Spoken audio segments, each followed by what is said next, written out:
Hi viewers, ఈ మధ్య నేనైతే ఒక మంచి రెమెడీ అయితే చూశాను. నాకు ఒక ఆయన కూడా చెప్పారు. అదేంటో మీకు కూడా చెప్తాను. ఒక బౌల్లోని అష్టదళ చందనం, అలాగే ఆంజనేయ స్వామి దగ్గర నుంచి తీసుకొచ్చిన చిన్న దూరం కూడా కలిపి, రోజు వాటర్ వేసి కలిపి 2 తమలపాకులు తీసుకోండి. గ్రీన్గా ఉన్నాయి తమలపాకులు, 2 ఫ్రెష్గా ఉన్నాయి.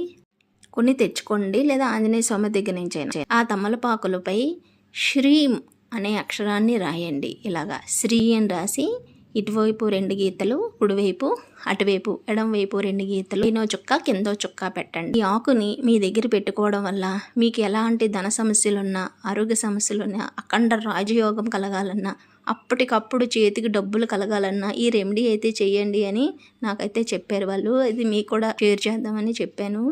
సో మనలో చాలామంది డబ్బుకి చాలా ఇబ్బంది పడుతూ ఉంటాం. ఈ చక్కని రెమెడీ నమ్మకంతో చేసి చూడండి, నిజమవుతుంది. చూద్దాం మనం కూడా. నేను కూడా చేశాను. Bye bye.